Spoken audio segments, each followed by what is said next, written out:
You stopped reaching out. They stopped reaching out, and now that silence is eating you alive because you're wondering if they even noticed your absence, if they care, or if deep down this is exactly what they wanted all along. Here's what no one tells you about that exact moment when you and your partner fall into total silence. The situation doesn't end, it begins.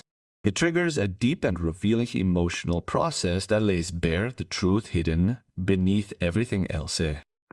By the end of this video, you'll understand what's really going on in their heads during that silence, why it affects them differently over time, and most importantly, how that silence either becomes the wake-up call or the confirmation that it was never really going to happen. Because what happens next doesn't depend on who reaches out first. It depends on who grows up. And I'm going to show you exactly how to tell the difference. The relief phase, what's going on in their head right now, in the present moment, in that silence, your avoidant partner is probably feeling something you're not expecting. Relief. When contact stops on both sides, the avoidant nervous system interprets this as safety. All the pressure they were feeling, the obligation to respond, to be emotionally present, suddenly disappears. Studies on attachment theory show that avoidant types use what psychologists call a deactivation strategy. When the relationship becomes too close or too demanding, their nervous system sends out signals similar to those of danger. So when you stop contacting them, their brain can finally give up. But here's what makes this situation different from the previous ones. They used to have that sense of security because you always returned to them, offering them comfort.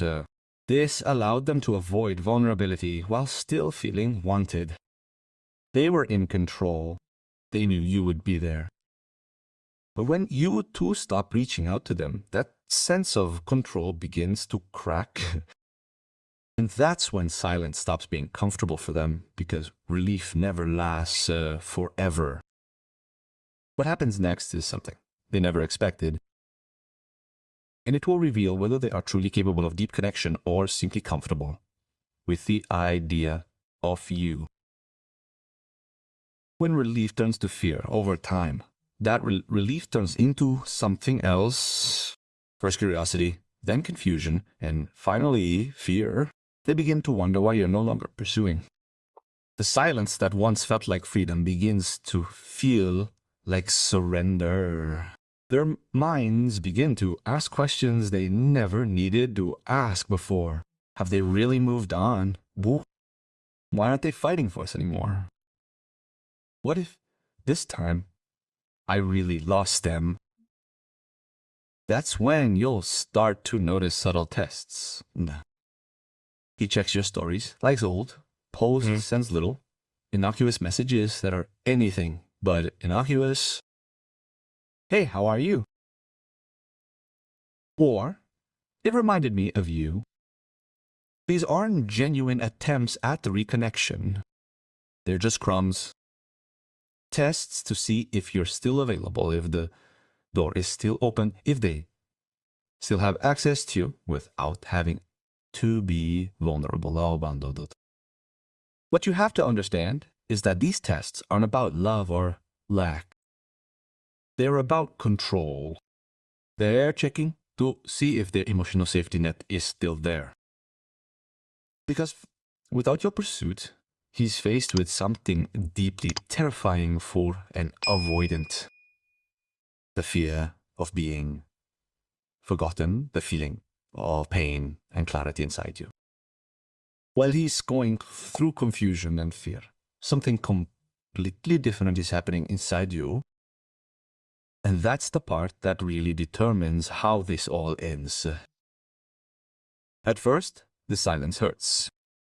You're in pain. You're dwelling on every detail. You wonder if you made a mistake by not reaching out. Your anxious attachment screams at you to fix it, to reconnect, to maintain the connection at all costs. Then something changes. Without the constant effort of keeping the relationship going, you regain emotional energy. You start breathing again. The silence that heard starts to feel like protection, like peace. You start to feel your worth again. You see the relationship with more clarity. All that you were giving, what you were receiving in return, how you were managing their emotions while ignoring your own. And slowly, the silence becomes a form of inner closure. That's when true detachment happens.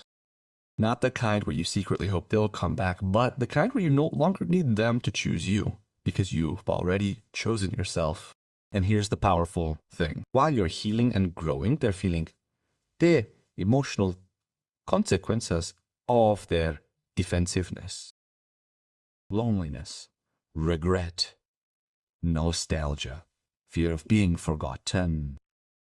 They may replay memories, feel a silent longing, but feel too sheltered to reach out, because reaching out would mean admitting they need you.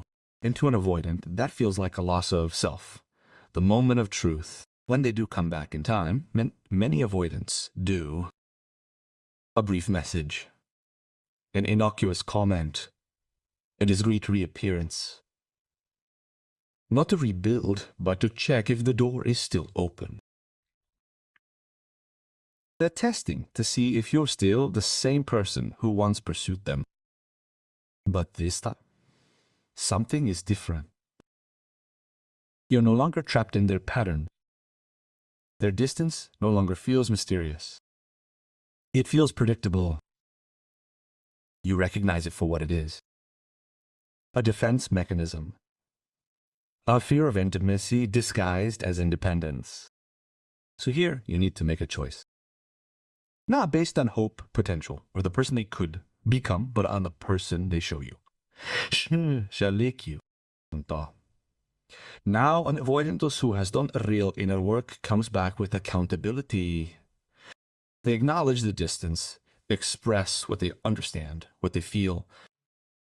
They may not have all the answers, but they move toward you despite the discomfort. But if they come back with crumbs, superficial messages, empty exchanges that avoid any depth, then you have your answer. They are showing you, I can think about you, I can miss you, but I am not ready to do the uncomfortable work of really showing up. Silence, space, or waiting. None of it will ever change that. It's not a question of strategy, it's a question of capacity. The true power of silence. Your true power comes when you stop reaching out, not to manipulate them, but because you have healed. Your silence becomes a signal of true emotional independence. And that's what avoidants feel most intensely. For some, that silence becomes an awakening. They trigger their healing. They understand what they've lost. They learn that intimacy doesn't mean losing themselves. For others, it becomes something to run away from.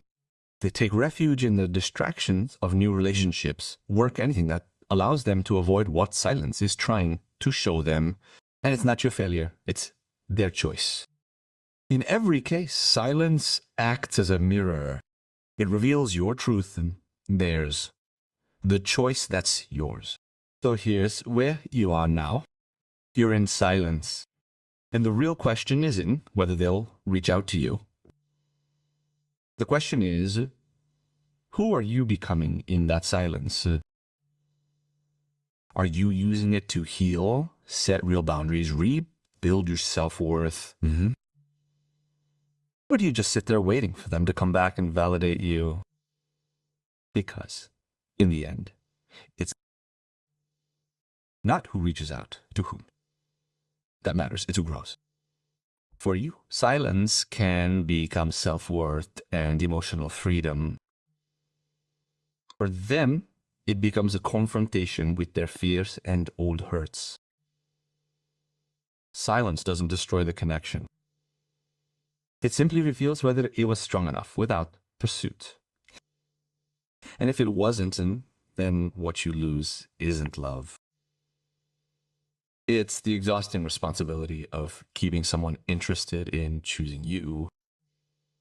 So what happens when you both stop contacting each other? You discover who you are without them, and that's the most powerful thing that can happen.